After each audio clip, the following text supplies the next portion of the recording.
we go. All right, welcome back to the Citizen Bitcoin podcast, everyone. Again, you know that we are starting to do these things live on the YouTube channel, youtube.com/citizenbitcoin.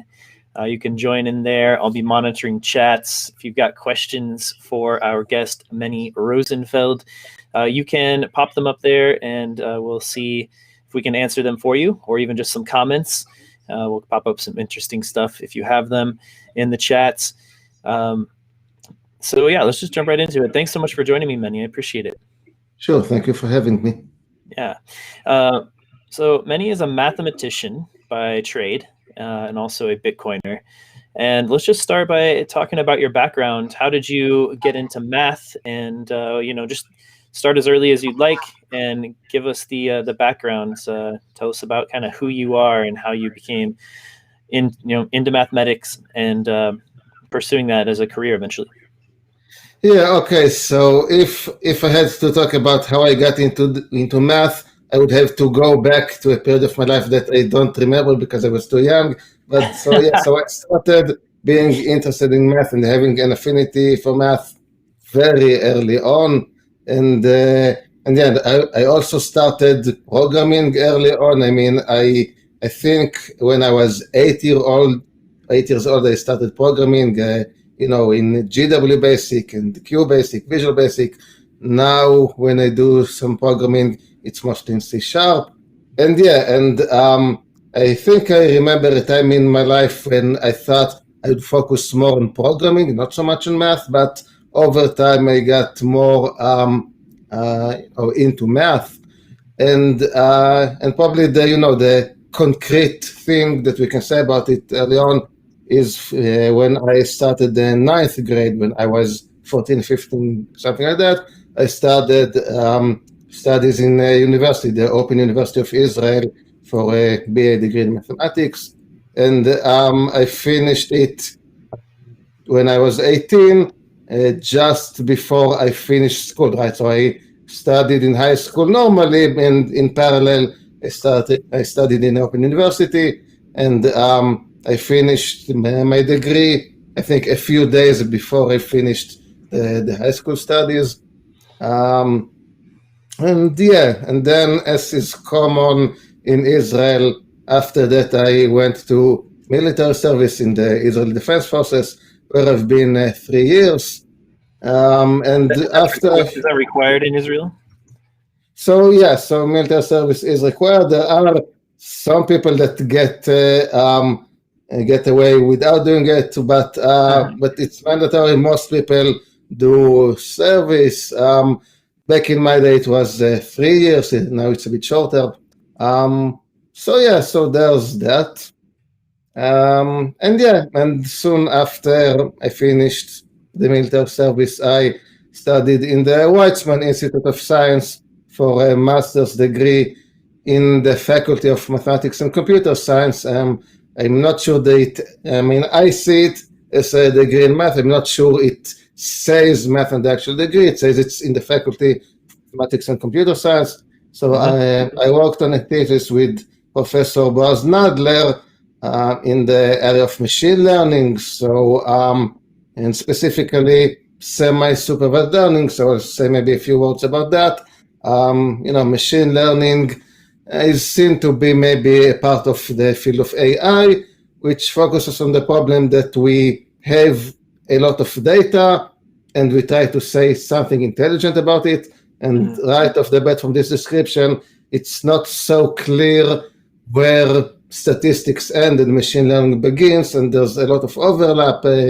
And so, if one person says he's a statistician and another says he's in machine learning, there will be some similarities, but some differences in the techniques and the approaches. And there are a few, prototypical problems in machine learning. So one of them is classification. So you have data. For each data point, you have the features, which are some information about this data point, and a label which says which class it is. Maybe among the most common examples is in computer vision. So, for example, if we have a data set with pictures of dogs and pictures of cats, and we want to be able to give a picture to our system and have it say what this is, a cat or a dog. So the label is whether it's a cat or a dog, and the features are either just the raw values of the pixels, or maybe some pre-processing that takes the raw values and does something more intelligent with them. But that's the general framework. We have features and labels, and we want to deduce the label for new data points where we have only the features. So the way I described it now, it's supervised learning, where every data point also has a label accompanying it. There's also a field of unsupervised learning where there are no labels, and then you do slightly other things. But what I focused on in my thesis was semi-supervised learning, which is probably a bit less heard of. And even though it's very powerful, I haven't seen it grow too much in popularity. But anyway, the idea of semi-supervised learning is that you have a few data points which have labels and lots of data points which do not have labels. Okay. So in the cat-dog example, so in our learning set, in addition to pictures which says this is a cat, this is a dog, we also have a lot of pictures which don't say anything. We just have this picture and that's it. And the goal of a semi-supervised learning technique is to use also this unlabeled data in our classification. And at first it might seem counterintuitive. I mean, how can we do anything with data that isn't even labeled? But if you look at a few examples, you see that it's actually pretty intuitive how to do it. And also humans, when they learn, they also do something that could be considered semi-supervised learning. So it's really interesting, and I focus in my thesis on techniques that work when the different classes have features that in the Euclidean space span clusters of multiple scales. So probably what I said right now wasn't so clear. I could explain it more, but I don't think that's the main issue here. A nice mug. Yeah, it is a nice mug. Shout out Hadlanat. Yeah. So after I finished with that, I started working in a company called SimilarWeb. By now, some of you may have heard of it. Back then, it was before anyone had heard of it. And also this company, SimilarWeb, pivoted a bit in what they do, but overall, its main ideas are analyzing websites and website traffic and connections between websites. So I joined as the head of research in charge of developing algorithms for all this analysis. Mm-hmm. Before that, there wasn't in the company anyone who really understood math. They have some programmers, and they did what they could based on algorithms they read about. But I came as someone with a bit more mathematical background to try to improve these algorithms as much as we could. But then a year and a half later, after I started working there, I heard about Bitcoin. Mm-hmm. I should probably say how I heard about it. So it was from a website called lesswrong.com, which is a community blog on the topics of rationality and related things. I'll say it was a very interesting website. I mean, right now, there's not that much new stuff going on the website itself, but it still has archives of the golden days where there were a lot of very interesting posts there. And this website and this community of Less Wrong is closely associated with Machine Intelligence Research Institute, or MIRI for short, which is a research institute focused on the problem of friendly AI, which, I could elaborate a bit about that, but yeah, maybe I'll say a few words. So the premise is that eventually there's going to be strong AI, eventually AI that is smarter than humans, and then the premise is that if we humans manage to develop AI which is smarter than us, then AI will be able to develop AI which is even smarter, and then it can rise very quickly, so the intelligence will explode, and eventually we'll have an AI which is extremely powerful, extremely general, right? So first there's a distinction between specific AI, which is AI that does something specific, and artificial general intelligence, which can try to tackle any problem that it faces, just like humans can apply their intelligence to a variety of problems. So if there will ever be artificial general intelligence which is smarter than humans, it can explode in power, and when it does, what it will use all its intelligence for is whatever it was programmed to do, right? So the canonical example is that if this AI was programmed with the goal of maximizing the number of paper clips in the universe, so it will use all its great intelligence to create more and more paper clips and use anything it finds as raw materials to build paper clips. And when it sees a human, it says, oh, okay, let's disassemble this human into atoms and assemble it into paper clips. So that's what it would do if its goal function was to maximize paper clips. And the thing is that these goal functions do not change so much, right? Because one would think that once the AI is intelligent enough, it will realize that it's silly to build paper clips, but that's not what's going to happen, because the AI was initially programmed to maximize paper clips. Everything it does is towards that goal. Even when the AI rewrites itself, it rewrites itself in order to optimize itself for building paper clips. So this initial goal function that was programmed into it probably isn't going to change. So this is why it's very important that whenever there is a strong AI, it will have a goal function that is compatible with what humans want. Something complex. So yeah, exactly. So it's extremely complex. Nobody knows how to encode, how to do that.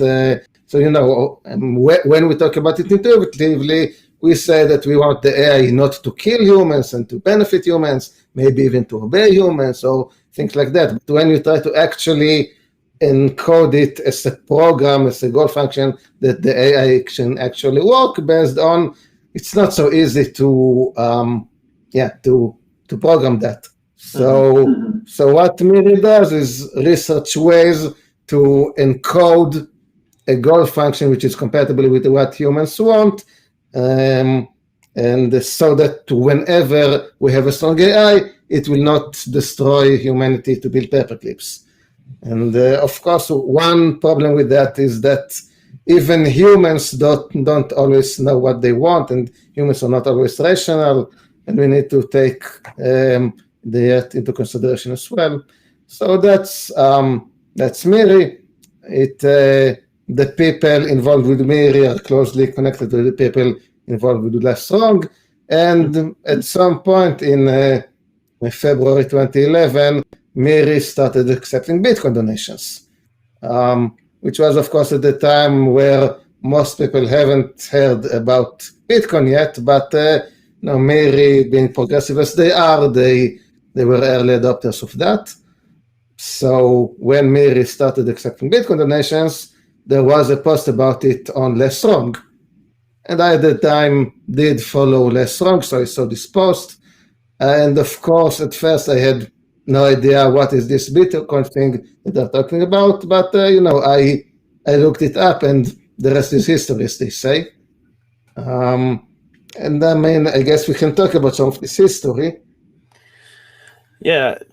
So getting an echo again.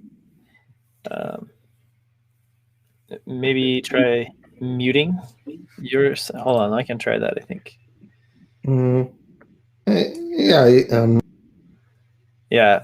Okay. So yeah, I'm really interested in hearing about how when you discovered Bitcoin at Mealy, you I would like to know first of all how they ended up using it. Like if they were getting Bitcoin donations, were they just hodling them? What was the perspective on Bitcoin at that point in time in the organization, and your personal perspective on Bitcoin? Yeah, so with respect to Mary, I'm not sure. I wasn't that involved. I didn't look up too much what they thought about it or what they did with it. So I cannot answer that question. But as for me, so yeah, it was interesting for me to discover Bitcoin because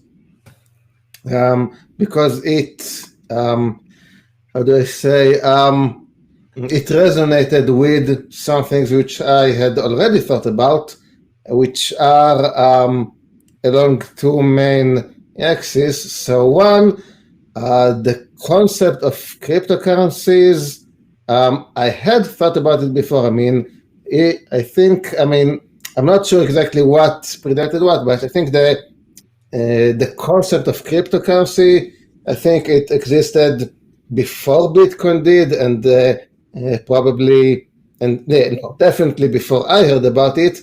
But I think back then it was mostly a theoretical concept. I mean, there were some ideas before. So, for example, there was David Chaum's DigiCash, I think it was called. I mix up the names sometimes, but there was, a currency based on Chaumian binding. So it did use cryptography in all sorts of interesting ways. So maybe the word cryptocurrency had been applied to that, but it's still, of course, it wasn't fully decentralized, and it didn't have all the features that Bitcoin did. But I think I had heard the term cryptocurrency, and I spent some time thinking about how one would implement cryptocurrencies that is really decentralized in some sense.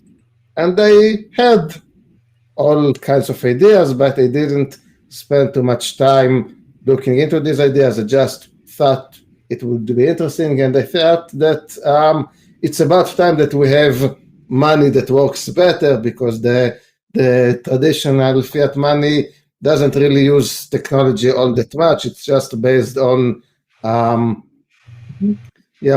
very ancient concepts. So I thought we need money that is a bit more technological. So I was not very actively, but I was looking for something. And when I heard about Bitcoin, I saw that it does address this thing which I thought was needed, which is to bring money and finance and banking into the 21st century technology. So does that. Another thing I had been interested in is the concepts of grid computing, and specifically monetization of grid computing, where the premise is that a lot of people have a computer or some sort of computing device that spends most of its time idle, not doing anything. And I thought it's a shame, it's a waste. Why not use all these computational resources for some goal?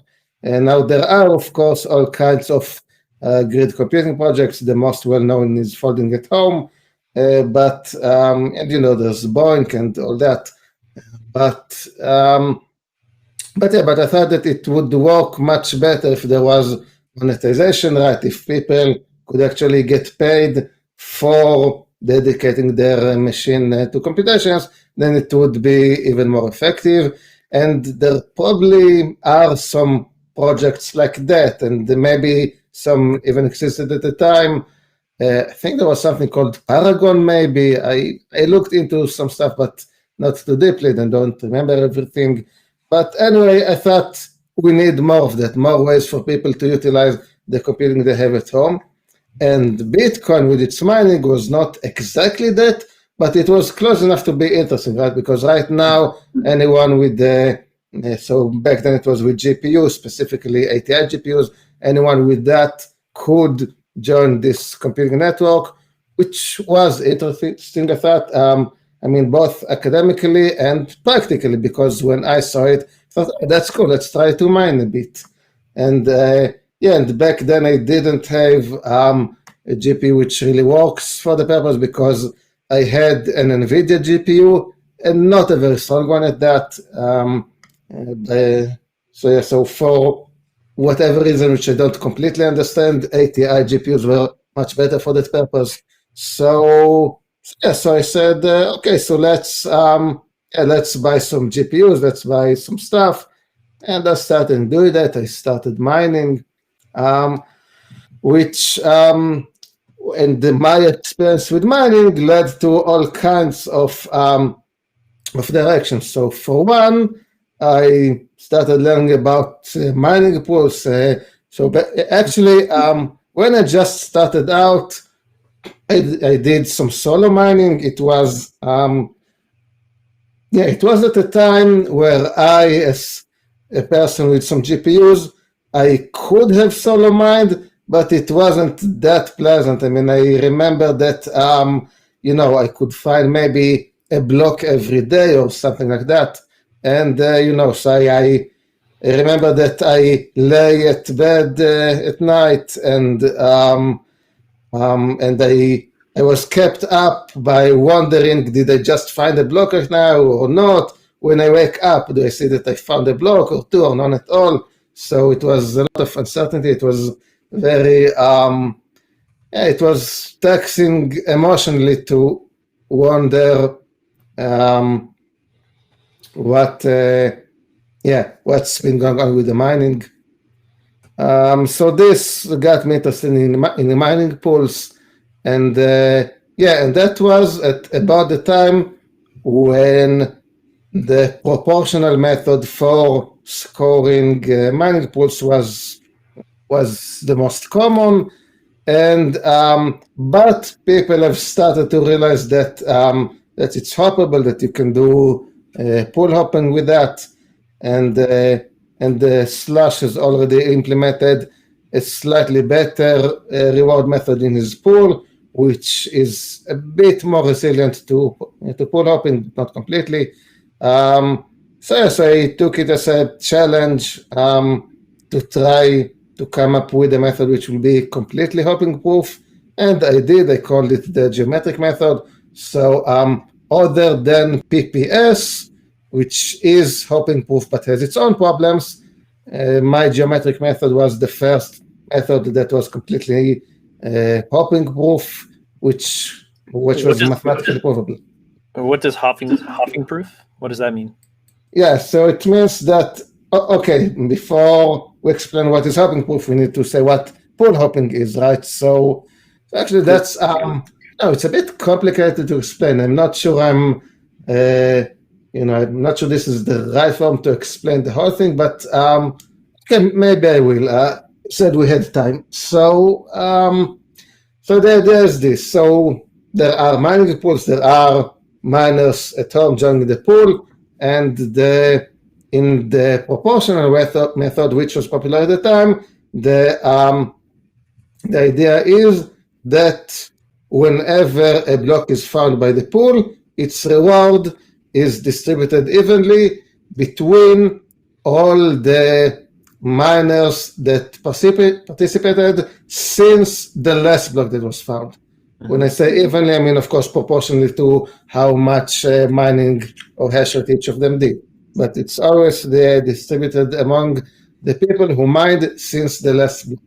Now, what this causes is that for a miner who wants to decide to mine solo or to mine this pool or mine that pool, if there is a pool where a lot of time has passed since the last block, then it's really not profitable to mine for this pool, because when a block is found, you will need to share his reward with many more people.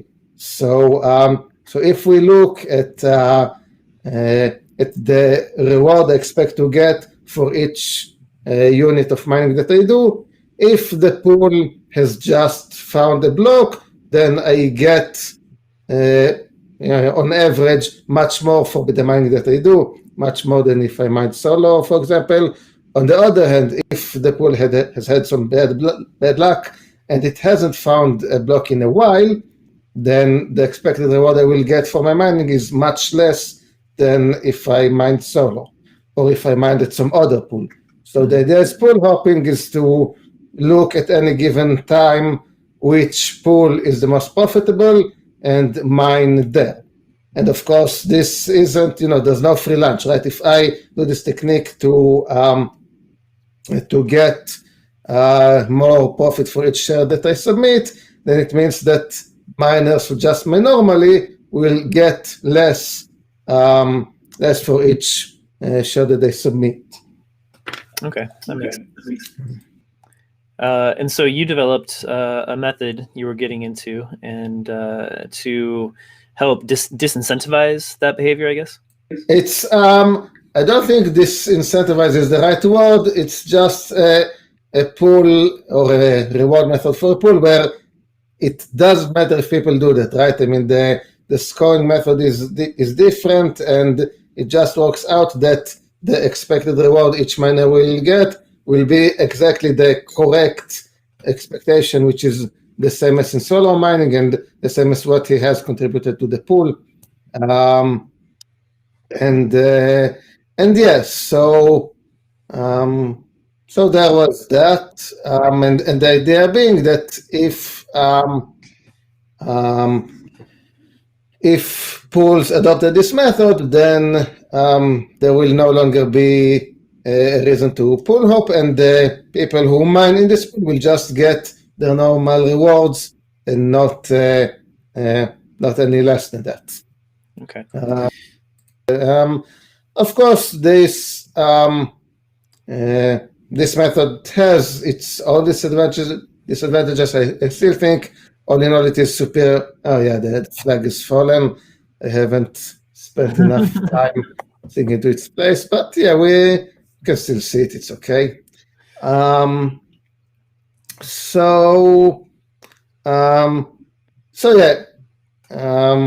It has a few disadvantages, which is why this particular method wasn't adopted so well.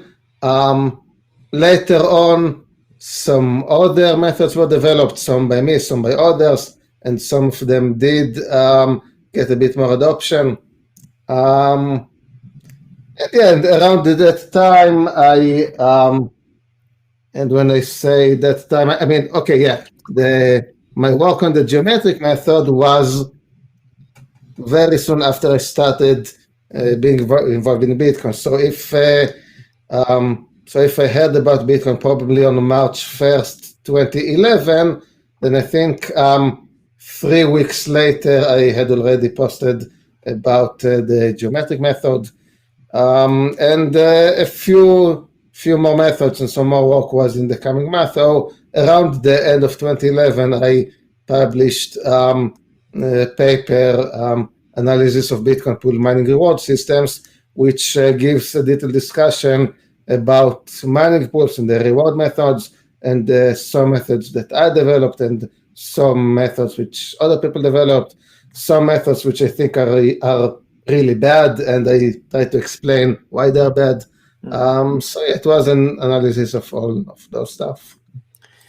So you were there back in the day, contributing to the code base. Do you have any stories you can tell us about some of the early core devs, maybe some of the exciting kind of moments being involved with Bitcoin dev, and maybe some of the drama that came with it as well?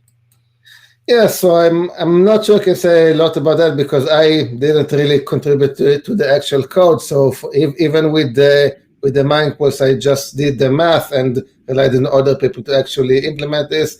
I mean, I will say, one story which is maybe slightly more spicy and maybe even confrontational, that I had some arguments with the Luke Dasher back in the day. So yeah, Luke Dasher also had his own pool. I'm actually not sure if his pool still works. It was called Eligius. So he had some, methods which he implemented in this pool. First it was proportional, then some other methods. And I and back then I was very active in trying to get people to use methods other than proportion, right? So so I had some arguments with him about that. Yeah, I mean, not sure there's really that much to get into, but yeah, there was this thing where, he comes up with these methods and I explain why they're wrong, and there were some arguments there. And so there was that. But yeah, I mean, over time we didn't argue so much anymore, so yeah. Yeah. I mean, that makes sense. It comes, I mean, this is the ethos of Bitcoin development, right? There's a kind of a partnership between mathematicians and other sort of theoretical thinkers, and then, code executors who will execute on those ideas, and then a back and forth between them to arrive at, some good implementation that is quality, which then goes through an extensive review process. And yeah, it's just a fascinating process to watch, and a lot of interesting minds, very intelligent people, and kind of outside the box thinkers working on developing Bitcoin. Yeah. So yeah, and it should be mentioned that usually people who come up with some idea are expected to implement it themselves. Right? If someone is purely theoretical and just brings out an idea, he's probably not going to get much traction. I mean, most people are not really keen on working to develop something that someone else has come up with. So yeah, so if someone has an idea and is willing to implement it, then we can talk. But otherwise, it will not get so much traction, and that's somewhat of a problem to me because I am more in the theory side. I don't, like I mentioned, I do program, but I'm not a programmer. I'm not, I'm not professional enough in how I develop software that I could meaningfully contribute to the actual code development. So, I've had all kinds of ideas over the years. So, so for example, everything with the mining pools are not even in the core Bitcoin protocol, but in, the additional services. I had also some ideas which do involve changes in the actual Bitcoin protocol, and maybe those ideas were good, maybe they weren't, but the thing is they didn't gain too much traction because I wasn't really equipped to implement them, and nobody else really cared enough. So yeah, and yeah, but I'm comfortable with that. I mean, I do think that whatever needs to happen will happen, and if an idea is good, then eventually someone will want to implement it, even if it's not me. So yeah, so it's a lot of work is needed in order to be treated seriously in this space. Yeah. It's a very serious project, trying to develop money to compete against nation state fiat currencies and monies.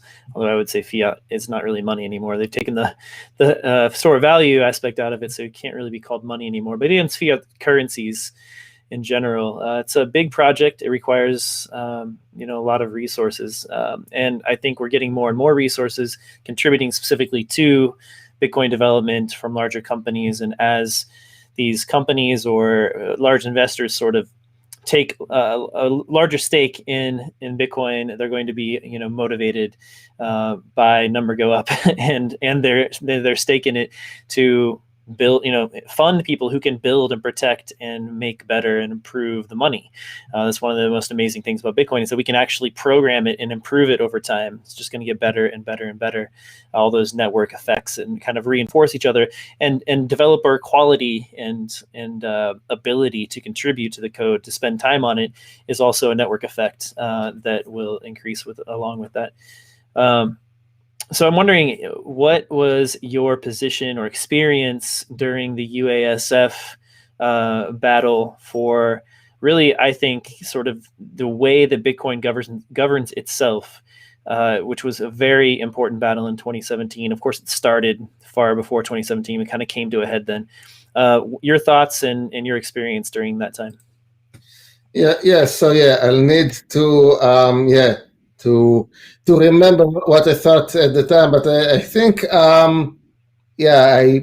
I'll start by saying that like you said, the main thing that was being contested there was how Bitcoin should be governed, but the technical question that started it was the block size debate, and I think my position on that fluctuated a bit over this, but back then and to a degree still now, I do think blocks should be bigger than they are, and I think even back then it would have been a good idea to increase block size, and even today. So Segwit gave us a maybe threefold increase in block size, which is not enough, I think. So on one side, I did at that time support that we should increase the block size. On the other hand, I didn't think it means we should, just go and start new project like Michael and Gavin did. So I did strongly believe that we need to reach some sort of consensus or rough consensus, and not that just one person will go rogue and develop his own thing, but try to to reach a joint decision between multiple people who have the understanding to to make the right decisions. So in this sense, I really did not support Bitcoin XT or Bitcoin Unlimited or whatever else happened.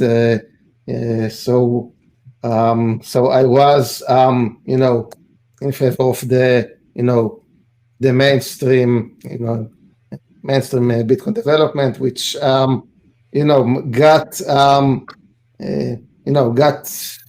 it was sometimes called Bitcoin Core, which it's not a correct name, right? Because the currency itself is called the Bitcoin. Bitcoin Core is just the core software, the transit.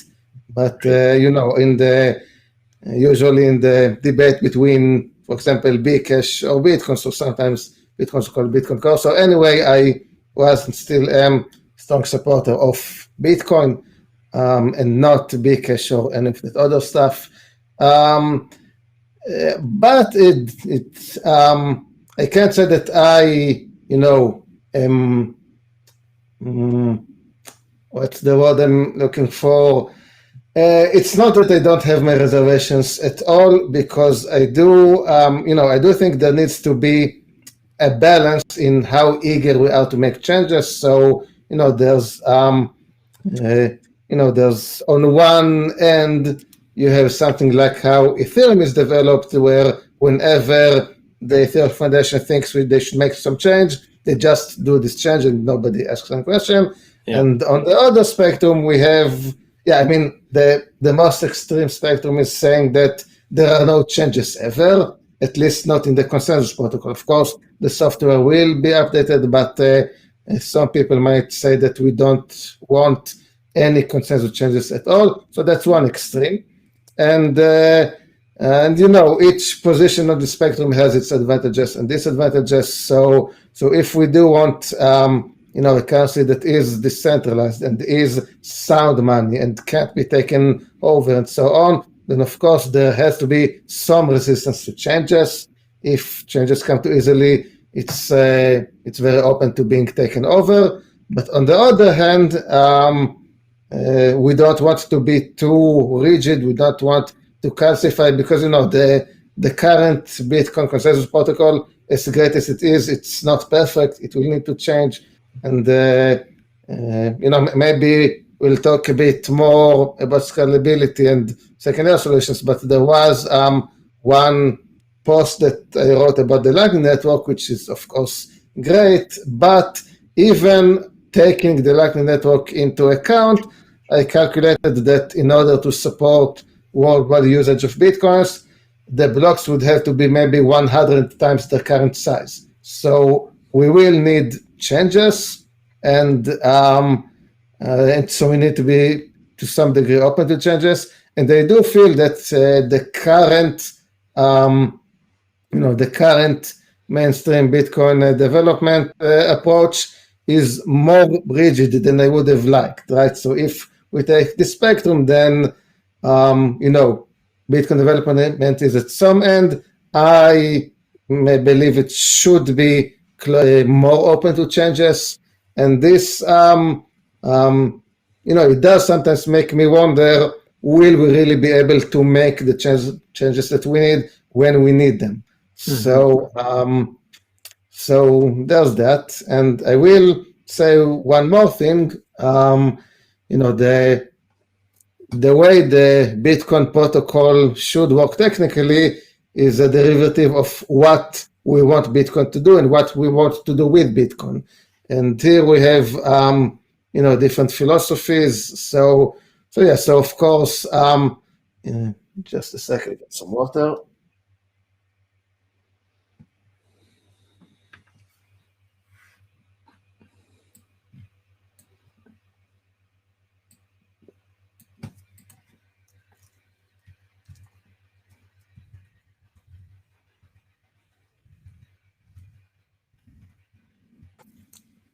Yeah, so if we take the traditional roles of currency, which is store of value, medium of exchange, unit of account, then of course all these roles are important, but there are different opinions on which is more important. And I am a strong believer that the medium of exchange role is, I don't know if the most important, I don't know if you can really classify it, but compared to a lot of other people, I put much more focus on the medium of exchange part. Other people put much more focus on the store of value.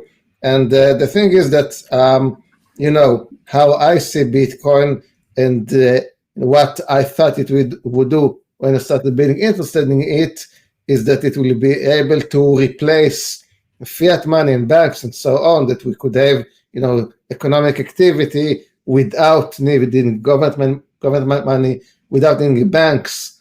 So that's what I thought this is all about. But right now, we see that a lot of Bitcoiners are completely happy to keep using government money, to keep using banks. And they say, yeah, so I'll just hold Bitcoin as a store of value and talk to me in 20 years, maybe then. And, of course, there are maybe, advantages to this approach, but to me, it's very weird. Like I said, I think we should use it as a replacement for banks, or at least an alternative to banks. Now it's still not practical to be a completely replacement, right? It's not practical right now to be completely without banks and so on. But I think that if we want to promote this future vision where Bitcoin does replace banks, then we need to start right now. We need to use it as much as possible and use banks and government money as little as possible. And a lot of Bitcoiners don't see it that way. And this both surprises and disappoints me. And the thing is that the approach that that puts medium of exchange in the center is often more associated with the Bcash side of things, right? So the whole idea of Bcash is that they made the blocks bigger so it could accommodate more transactions. So the thing is that the people who, like me, support Bitcoin often, not really see things the same way as I do with regards to, usage of Bitcoin as a payment method. And yeah, this does sometimes concern me. The thing that is good is how Lightning is popular, right? So, for example, among the Bitcoiners, the main approach is that Lightning is good and that this is the solution to scalability, right? So it's not so much that they're saying we shouldn't use Bitcoin, just we use it using Lightning Network, which is fine. And that's my hopes for the future, that Lightning will be able to support, or at least help supporting all the usage that we want Bitcoin to have.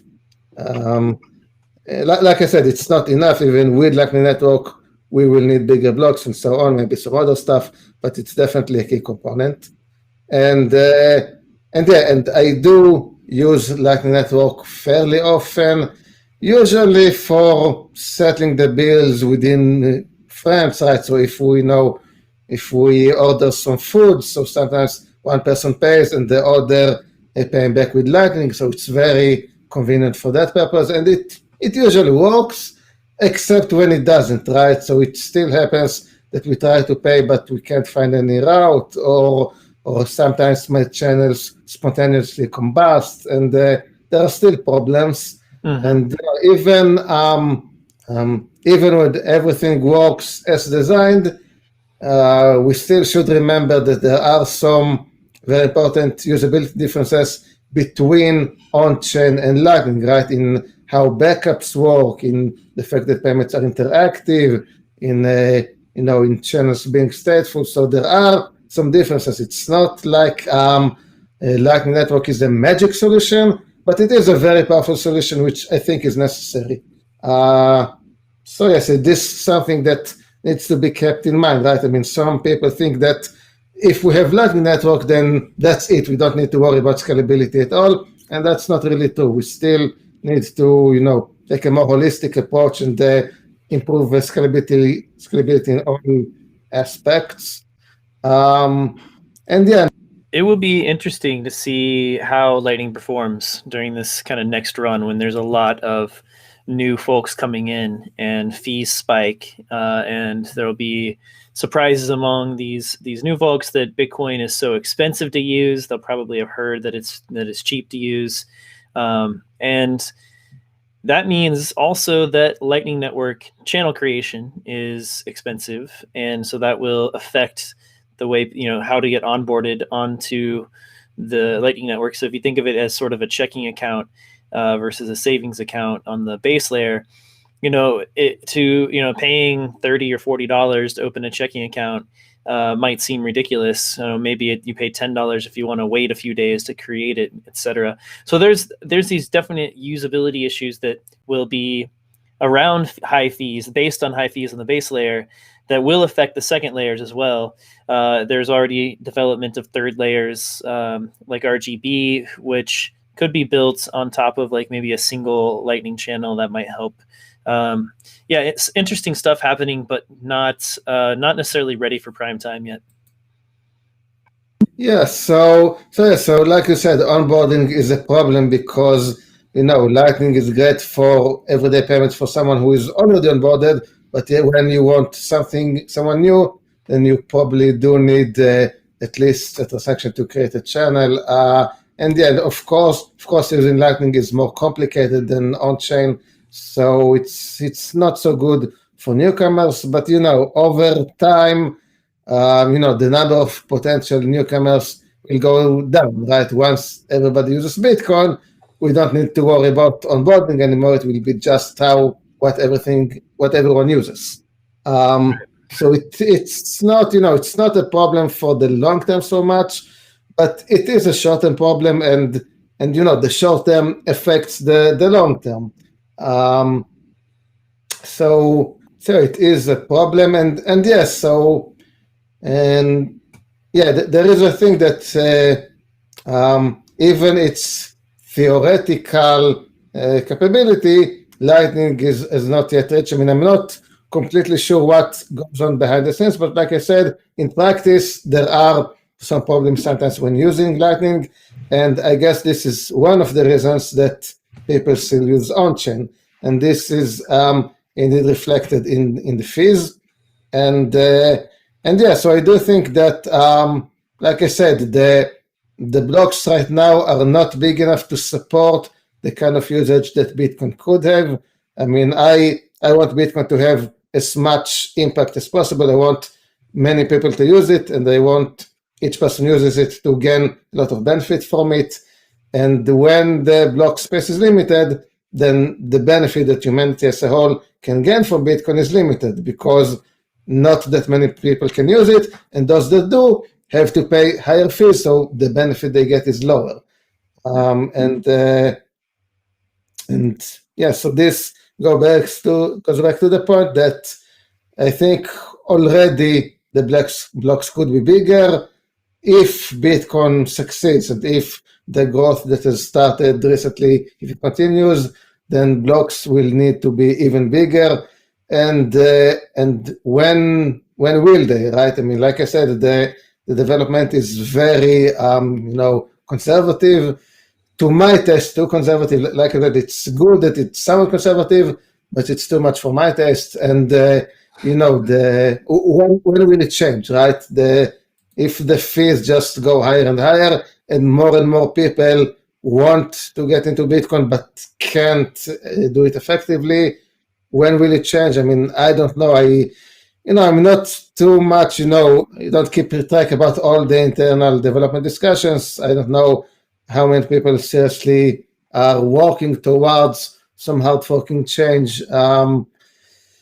But yeah, so it is a cause for concern. I mean, of course, I hope everything will work for the best, but it is something that worries me. Yeah. What about efficiency improvements on the base layer?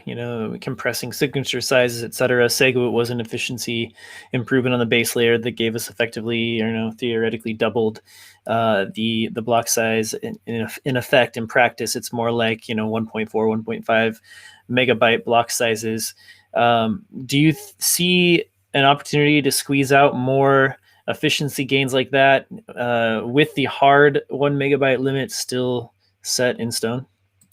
Yes, so yeah, I want to maybe offer a small correction regarding SegWit. So SegWit in the context of block space wasn't so much an efficiency improvement, it was more like a trick to trick the nodes into accepting bigger blocks, right? So if we look at the actual work that is needed to store blocks in the hard drive or to propagate blocks in the network, so SegWit did not reduce that. It did not reduce the actual resources that are needed to propagate transactions. What it did is trick nodes into accepting bigger blocks, which I think is good, right? Like I said, I think the 1 megabyte block limit was too little, so it's good that we effectively increased it.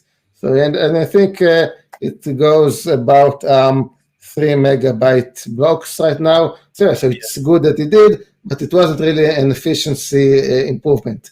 Yeah, there are other things which are actually efficiency improvements, right? Which actually reduce the total data size that is needed, like aggregated signatures and all that, which is great, but it's not enough. I mean, it's definitely something that it's important to work on, but it can increase efficiency maybe by a factor of 2 or 3. It's not enough in comparison to how much Bitcoin needs to grow, right? So I mean, I guess the Lightning Network on its own could maybe increase scalability by 1,000-fold, maybe, and maybe another 100-fold increase is needed through hard forking block size increases over time. So compared to that, the 2 or 3 times fold efficiency increase, it's not that impactful. I don't mean to disrespect, right? It's great that we have that. It's great that people are working on it, but it's not even close to be enough. Yeah, here's an interesting idea on efficiency, and it's not the Bitcoiner way, pure Bitcoiner way by settling every transaction on chain. But Michael Saylor, when he acquired their initial buy for MicroStrategy of 21.5 million Bitcoin, said that they acquired it through 78,388 on-chain transactions, then secured it in cold storage with 18 on-chain transactions, saying that Bitcoin scales just fine as a store of value. It says that if Bitcoin is treated as a treasury reserve asset based on our model, 99.98% of all transactions will be off-chain, and asset at risk will be in cold storage 99.92% of the time. I mean, if Bitcoin continues to be used as sort of final settlement or a reserve asset or store of value as it is used mostly right now, I think we sort of settled the debate that Bitcoin should be used for everyday payments on chain. at this point and trying to develop solutions to enable, BTC to be used, as we've been talking about. But he's got this idea here, and I think you can acquire a lot of Bitcoin with a lot of transactions, so as not to try to move the market too much when you're acquiring a large amount, right? But then once that acquisition is done, then you commit to the base layer. Well, yeah, so it depends also on who is using that, because one of the perspectives that people look at when they consider the role of Bitcoin is the world is some poorer countries, right? I mean, it's very nice for us in the first world to talk about if using it is expensive or not and store value, all that, but Yep. there are people in Africa or places like that.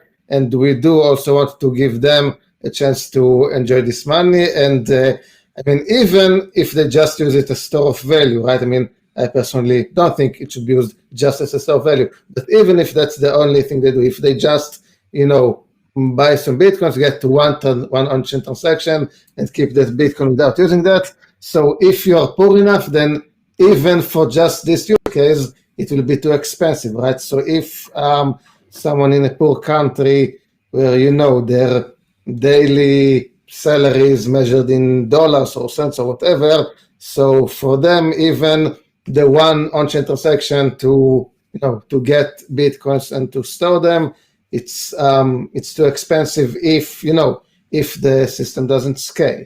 And even if we try, so it depends on which kind of second and third layer solutions we talk about. But whatever the case, I mean, if we want people to actually enjoy the benefits of Bitcoin, it is expected that whatever method they use, they still keep control of the money, right? So Lightning is great because if you have money in Lightning, you can always unilaterally get it back on chain. So when you have Lightning, you are in control of the money. But if if you go with some other schemes, then maybe you will not.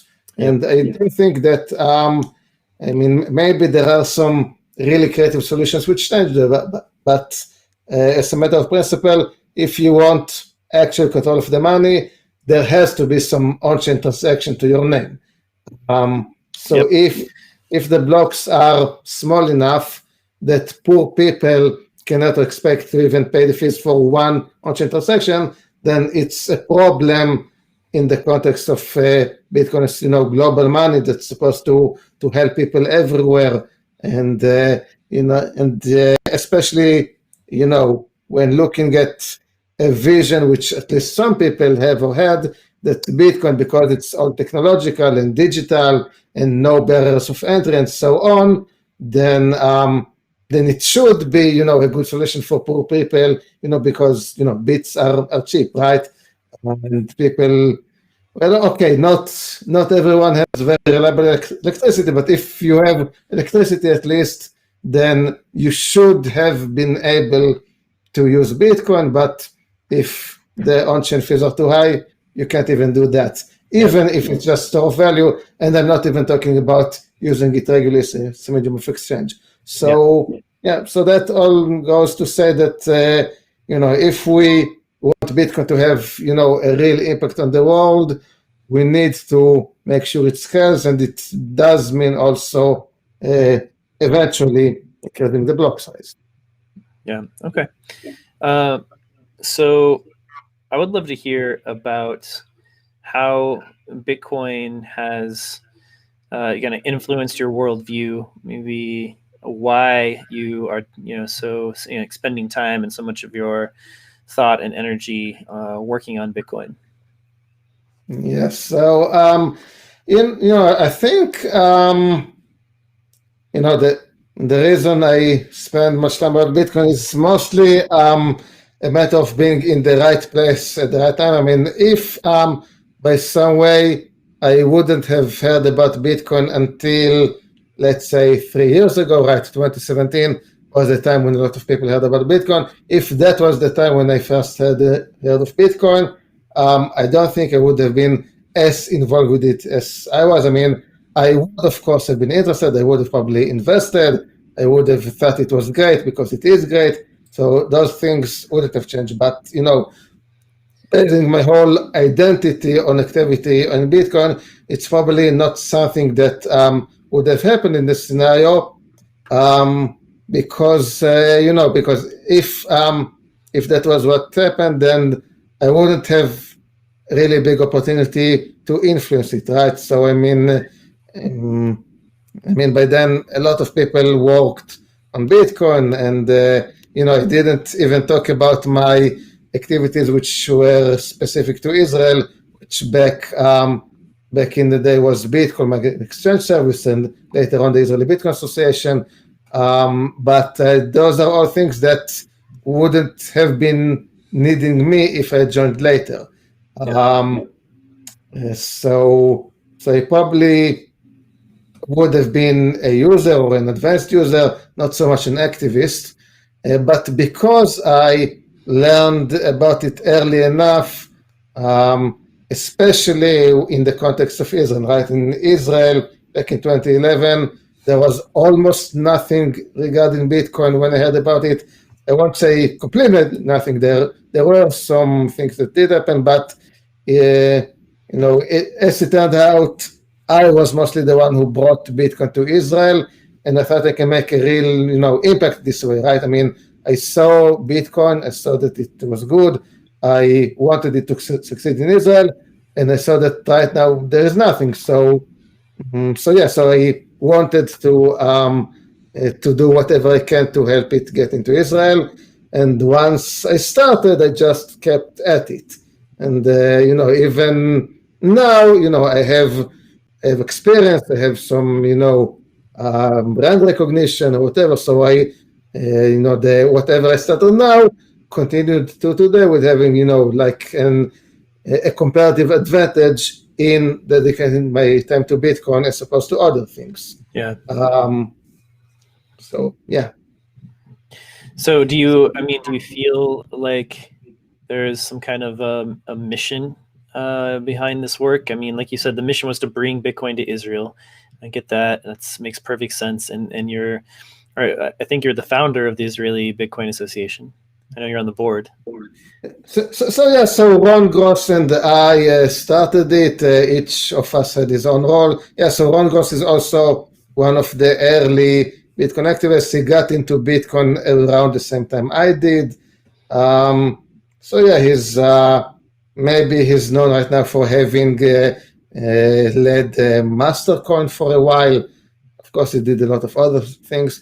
So in the end, back then, there were a lot of things that Ron and I did together.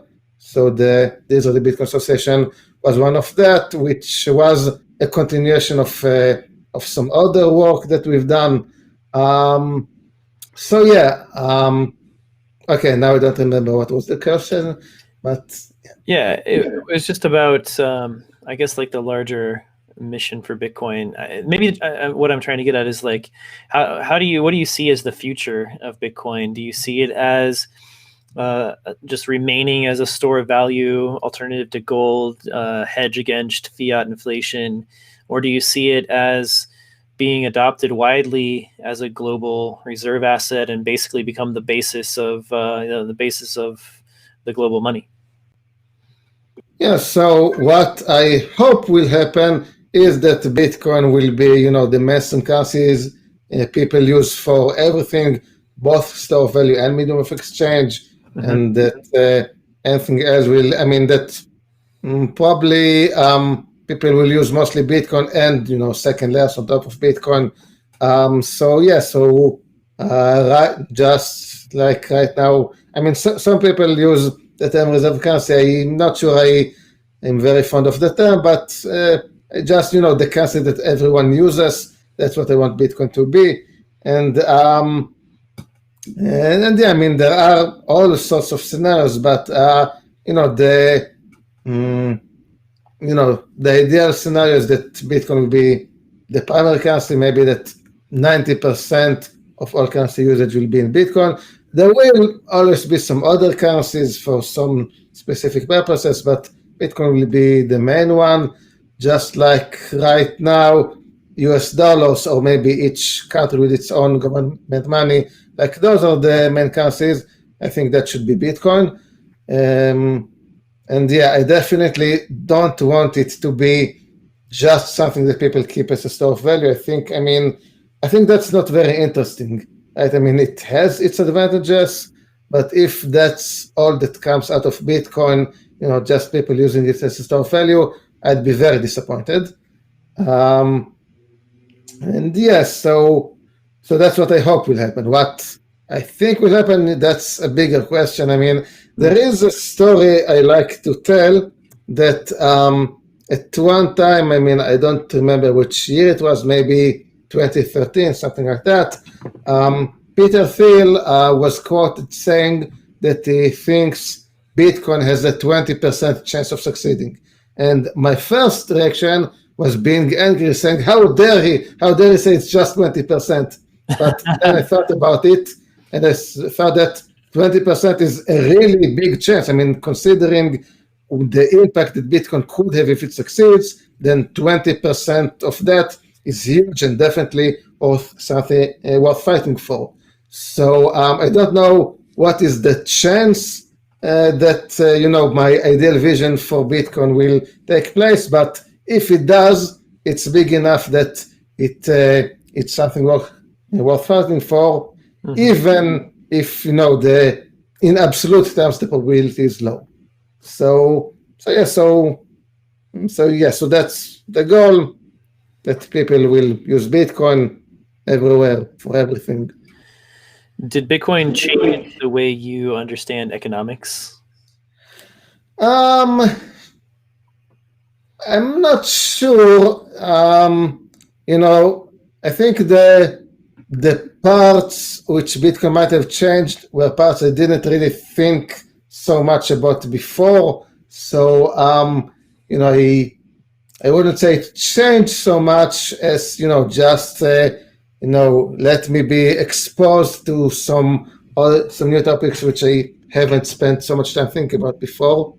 And yes, but I definitely do think that Bitcoin helped improve my understanding of economics in general. Of course, specifically with regards to money and what money even is and what makes money. So these are definitely things which I became more what's the word, more adept in due to the exposure to Bitcoin.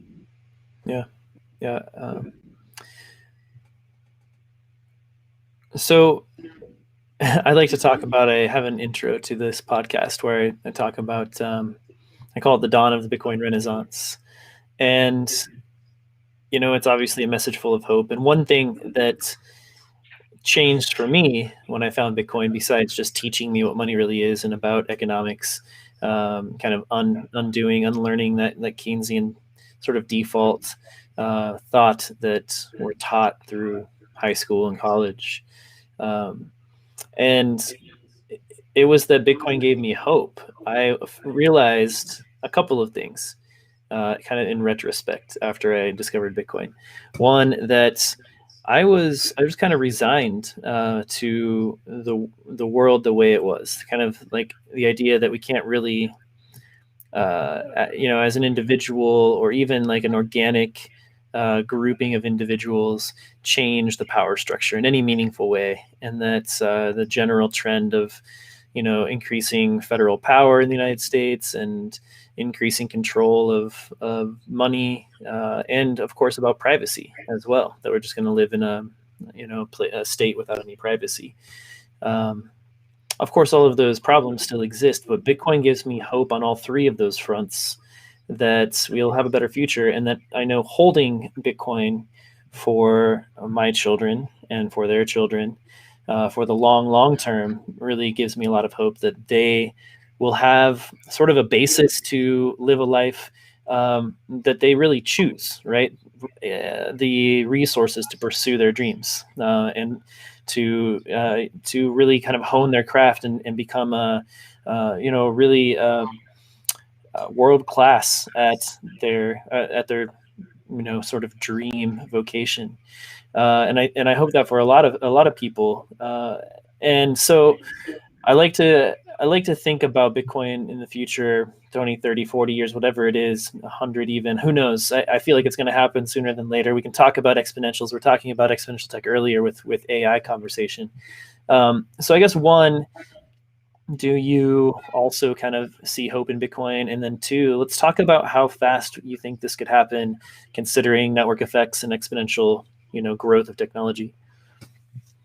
Yeah, okay, so that's beautiful, but I would have to say that the answer is no. I don't really see it the same way as you, and I'm sure a lot of other people do. I mean, I see, Bitcoin in a way which is a bit more localized. I mean, I think Bitcoin is great, and I think it can really make a difference in the things which it is directly involved with. I don't think of it as, as a harbinger of other things, right? It's, as a symbol for, freedom of humanity, and I don't know, all that. It's not really things I think about. I just think about Bitcoin as a currency, about economics, how Bitcoin is efficient, how Bitcoin can make improvements in, both in the ability of people to be in control of their own finances, in allowing new business models due to efficiency. So it is, of course, something which is, it has a scope which is fairly big, but I don't, let it,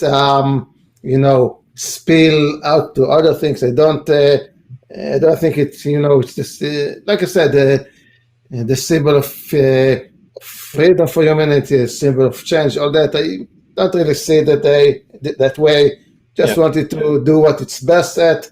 Mm-hmm. And I think, it's very powerful. It's a tool humanity should have, but, humanity has a lot of other problems. I really don't think Bitcoin will solve all of humanity's problems, not even most of those problems. It solves one very important problem, and that's great. I mean, there are, what's the current number, 8 billion people maybe, and, and each of them should work on solving some of humanity's problems.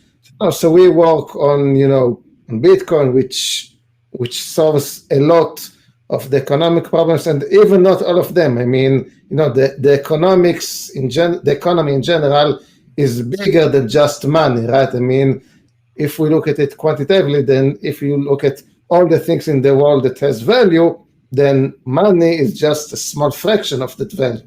And even and in general, money is a very efficient tool to direct economic efforts, but money itself, does not magically improve the economic value, right? So, if we, if we talk about Cheetos, for example, you may have noticed that they have some Cheetos bags in the back, which is kind of an inside joke, but they also like Cheetos. I like talking about Cheetos and give it as an example. So, the fact that we have better money doesn't mean we suddenly can produce more Cheetos, right?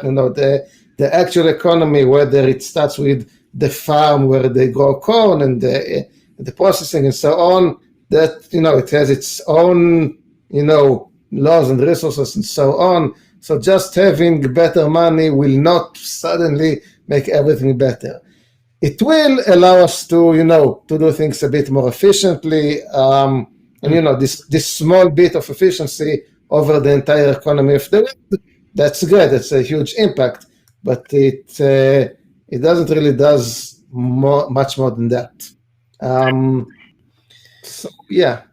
Yeah, no, I appreciate the the alternative view, the more practical view.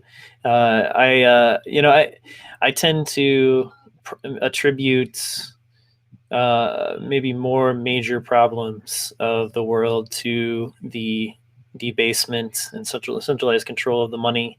I see it as insidious and maybe even beyond our scope of comprehension, even people who sort of have this view, and that we might be surprised when we have a truly sound money standard that can't be co-opted or debased by central authorities, that we might be surprised at how much that fiat money standard was really affecting society. So, that's, I think that's, I certainly admit that it's very like optimistic outcome. But I don't think it's a Pollyannish or naive necessarily. I think that there's a chance that a lot of the problems that we're facing are really begin and are rooted in the unfairness of basically the programmed unfairness of fiat money, that sort of pyramid and inequality that rises from it, and the inability of people, the time that fiat money really robs from people, I think is a big problem, and that we'll see giving humans time back is huge, not just like efficiency gains in trade, but really giving humans time back and not stealing from their time, their effort. So that's sort of my take on it, and I appreciate every time that someone sort of brings an alternative view. Let's see, is there we've gone through quite a bit. We're approaching, and I don't want to end it without thinking through if there's anything else I really want to ask you. I guess it would be interesting to hear about Bitcoin in Israel and like just the state of Bitcoin in your country. Yeah. So there are a few things we can say about that. So we have a community here in Israel, and actually this is also a good time to mention that like many things, the state of Bitcoin in Israel has also been affected by COVID-19 and everything which depends on it. So, if we had this conversation a year ago, I would talk a lot about the community and the meetups and the activities we do as a group and so on, and the Bitcoin embassy. And, now with COVID-19, this has changed, right? We don't have as many meetups. If we have meetups, they're mostly online, or maybe with small groups. So it's harder to get a sense of the community when there isn't an active in-person scene of community events. But that said, we do have a strong community. I mean, one of the major hubs for the Bitcoin community in Israel is our Facebook group, which has been growing steadily. So there's that. There are some businesses that accept Bitcoin and not enough, unfortunately. I mean, maybe the success story for a business in Israel that accepts Bitcoin is a computer shop. It's called Plonter. I've been their customer since before I heard about Bitcoin. I think since before Bitcoin existed. And at some point, they started accepting Bitcoin payments. And now every time I want to buy a computer or something computer related, I just buy there, pay with Bitcoin. And I think I'm not the only one. I think they have several customers paying with Bitcoin, but unfortunately, this kind of success story is fairly rare. Most businesses that start accepting Bitcoin end up not having a single customer paying with Bitcoin, right, until they stop accepting Bitcoin. So what's the tax situation in Israel when you spend Bitcoin? What's the tax situation? Okay, so with tax and regulation in general, so right now Bitcoin is classified as an asset. It's it's in the same categories, just a generic asset, not it's not considered a kind of currency or anything like that, which does mean a few things. So first, any profit from selling Bitcoin is subject to capital gains tax, which is about 25%. So that's one thing which is not great, but is understandable. The things which are more problematic is that according to the law, capital gains tax need to be reported individually, right? It's not enough just at the end of the year, file a report, say how much you've profited. You are supposed for every time you sell Bitcoins to issue a specific report.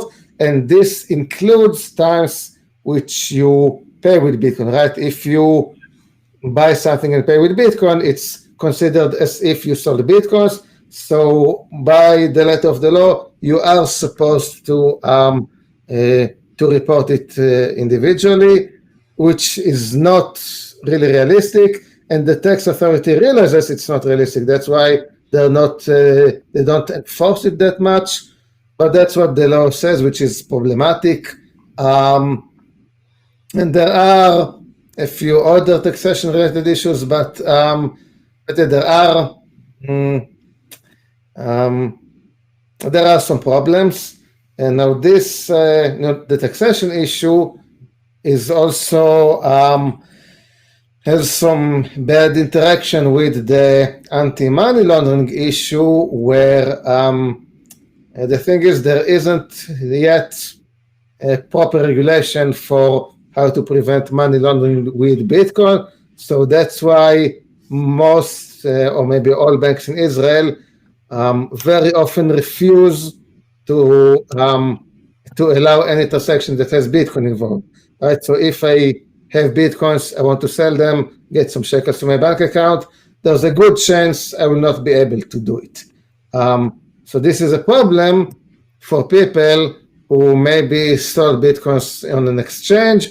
On paper, they have made some profit, but they don't really have shekels in their bank account. Maybe they don't have any fiat currency. I mean, maybe they sold Bitcoins and then bought Bitcoins again, so they just have Bitcoins, but on paper they have made profit. They need to pay taxes, and the tax authority will only accept tax payment from a bank account in Israel. Yeah. But you can't get money into a bank account in Israel. So it's a mess, and a lot of people are having problems with that, and yeah, that's bad. So that's why we at the Israeli Bitcoin Association do a lot of work trying to change the regulatory situation. Mm-hmm. And it's been very hard. Even though we've done a lot of work and made a lot of progress on paper, concretely the situation is still bad, and a lot of the initiatives that we are trying to push forward, they are being delayed, or people are taking the time or whatever. Of course, it didn't help that there's been a period of over a year in Israel that there was no functioning government or parliament, because there was an election in Israel about a year and a half ago maybe, and nobody got enough votes to be elected, so they canceled everything and did a new round of elections half a year later, and then there still wasn't a winning candidate, so there were a third election a year later, around the time that COVID started being a thing. So throughout all the time, there was some kind of provisional government, but the government wasn't functioning, the parliament wasn't functioning, so it was very hard to promote regulation in this situation. And once they finally did have something semi-functioning, so COVID happened, and then they focused mostly on that. They don't really have much bandwidth to consider Bitcoin regulation. But, in spite of all that, we do what we can. There are some new bills that we've pushed forward that are supposed to change the tax situation. So there's one bill which is a bit more strategic, which will probably take more time to be accepted, but when it does, it will be very nice. And one of them is a bit more tactical, a bit more straightforward, which we hope will be accepted soon, and it will cause some improvement. So we are in touch with all regulatory bodies, offering our opinion when requested and pushing all kinds of regulation, but there's still a lot more work to do. Yeah. I did remember one more thing I wanted to get back to, and I sort of had coupled it with that question of like looking at Bitcoin as hopeful. It was about exponential growth of Bitcoin. So do you think that this thing could hit an asymptote and just adoption really take off at some point? And if so, approximately like a time frame that you might put on that? Yeah, so I mean, I think the growth should be somewhat exponential. I don't think it will get into hyperbolic growth because there are factors that limit things.